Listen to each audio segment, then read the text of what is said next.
ஒரு மனிதன் 18 மீட்டர் கிழக்கே சென்று பின்னர் 18 மீட்டர் கிழக்கே சென்று பின்னர் 24 மீட்டர் வடக்கே செல்கிறான். தொடக்க நிலையிலிருந்து அவர் இருக்கும் தொலைவை காண்க. இந்த கொஸ்டினில் பாருங்கள் செம்மையாக போட்டிருப்பாங்க. ஒரு மனிதன் போட்டு கடைசியில் ஆன்சர் எப்படி கேட்டிருப்பாங்க, அவர்னு கேட்டிருப்பாங்க. அதுக்கு முன்னாடி மனிதர்னே போட்டிருக்கலாம்ல, நம்ம தானேப்பா. மனிதன்னு சொல்லிட்டு இன்னும் விகுதி போட்டு அப்புறம் என்ன போடுறாங்க, இயல் விகுதி அவர் மரியாதையாக கூப்பிடுறாங்களாம். சரி, ஒரு மனிதர் என்ன பண்ணுறாரு, கிழக்குல நடக்கிறாரு. எத்தனை கிலோமீட்டர் தூரம்? 18. கிழக்கு எந்த திசையில் இருக்கும் சாமி எப்படி சொல்லுங்க. ஒரு மேப் எடுத்துக்கிட்டா ரைட் சைடு கிழக்கு. ரைட் எத்தனை கிலோமீட்டர் நடந்து போறாரு? 18 கிலோமீட்டர். வடக்கு எந்த திசையில் இருக்கும்? மேல். எத்தனை கிலோமீட்டர்? 24 கிலோமீட்டர். மீட்டரா? ஓகே. 18 metre 24 metre.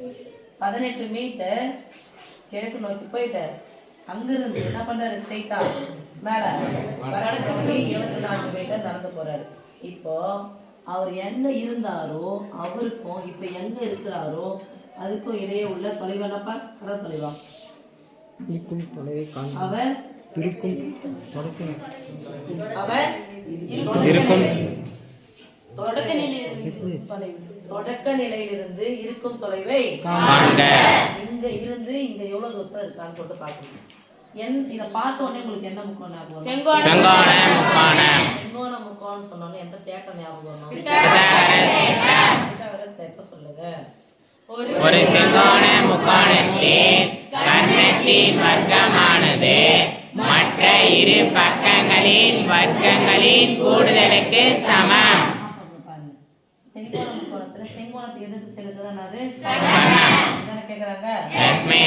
செங்கோண முக்கோணம்னே பித்தாகரஸ் தேற்றம் ஞாபகம் வந்துச்சு. அப்ப யாருக்கு அவருடைய தொகுதிகள் ஞாபகம் வரும்ல, என்னென்ன நம்பர்? இப்ப இது எத்தனை வாய்ப்பாடு வந்துன்னு சொல்லுங்க.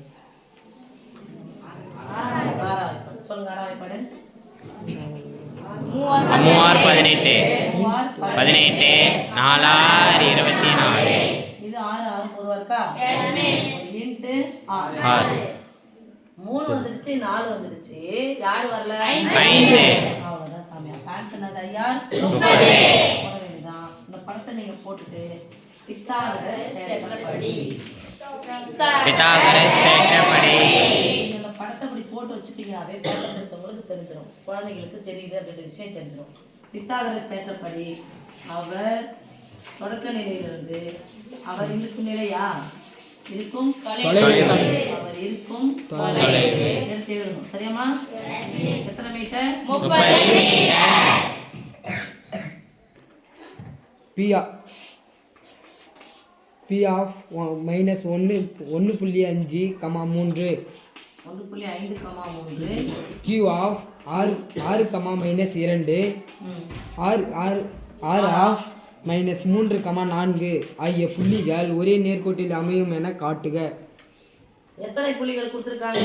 3 புள்ளிகள். இந்த புள்ளிகள் ஒரே நேர்கோட்டில் அமையும் என காட்டுக. 3 புள்ளிகள் கொடுத்தா அது என்ன வடிவமா இருக்கும்? முக்கோணம். ஒரு முக்கோணம். நானே சொல்றேன் ஆன்சரை. ஓகே. கொடுக்கப்பட்ட புள்ளிகள் ஒரே நேர்கோட்டில் அமையும் எனில் முக்கோணம் நல்லது. யாருடைய சாய்வுகள் சமம்? PQ வின் சாய்வு ஈக்குவல் டு QR இன் சாய்வு ஈக்குவல் டு RV இன் சாய்வு. இந்த புள்ளி 2 இந்த புள்ளி 2 கண்டுபிடிச்சாவே போதுமானது. சாய்வுகள் சமம். முக்கோணத்தின் பரப்பளவு போடலாமா இல்ல சாய்வுகள் சமம்? சாய்வுகள் போடலாமா? Yes miss. சாய்வுக்கான ஃபார்முலா ஃபர்ஸ்ட் சொல்லிடுங்க. எழுதுனாலும் மார்க் இல்லன்னு சொல்ல முடியாது. நீங்க 2 புள்ளி போட்டீங்கனாவே சரியா போயிடும். சரியா? சொல்லுங்க. PQ வின் சாய்வு M ஈக்குவல் டு QR இன் சாய்வு. சாய்வுகள் சமம் சொன்னீங்கனா? Yes miss. சாய்வுகள் சாய்வுன்னு எழுதிட்டேன். 2 மார்க் क्वेश्चनக்கு உங்க 5 மார்க் மாதிரி நம்ம எழுத முடியும். 5 மார்க்ல கேட்டா சாய்வு ஃபார்முலா எடுத்துக்கோங்க. PQ வின் சாய்வு QR இன் சாய்வு M1 = M2 இது மாதிரி போட்டே போலாம். இங்க கண்டிஷனா இது போறீங்க. ஒரே நேர்கோட்டில் அமையும் எனில் அப்படின்னுதான் PQ இன் சாய்வு ஈக்குவல் டு QR இன் சாய்வுன்னு போட்டா அப்படியே டக்குன்னு தான் போட்டு போறீங்க ரிவர்ஸ் கீர் போட்டு போடலாமா வேற எப்படி போடுங்க இங்க கமா பாருங்க 3 -1.5 போலன்னா minus போட்டுருந்தா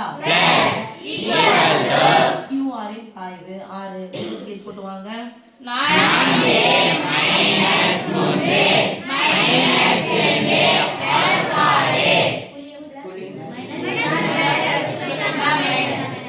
சாய்வுக்கான formula m equal to y2 minus y1 by x2 minus x1 ஓகேவா சரி மைனஸ் 2 மைனஸ் 3 சேர்த்தா minus 5 முழு எண்ணுங்க எத்தனை 1 இங்க முழு எண் எத்தனை 6 6 1.5 சேர்த்தா எத்தனை 7.5 equal to 2 4 சேர்த்தா எத்தனை 6 by minus 9 மைனஸ் 3 மைனஸ் 6 சேர்த்தா மைனஸ் 9 மைனஸ் ஓகே போட்டுக்கலாமா ஓரஞ்சு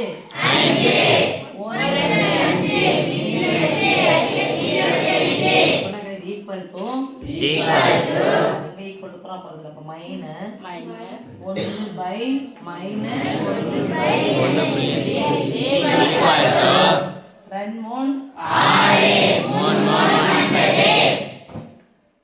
கேன்சல் பண்ண போறேன் ஓரன் 2 மீதி அடங்கலனா 0 ஈக்குவல் டு பிளஸ் மைனஸ் பகுதியில் வந்தாலும் தொகுதியில் வந்தாலும் மைனஸ் அப்ப சாய்வுகள் சமமா வந்துருச்சு நான் ஏற்கனவே நம்ம முன்னாடி எழுதிட்டோம் ஒரே நேர் பொட்டியில் அமையும் எனில்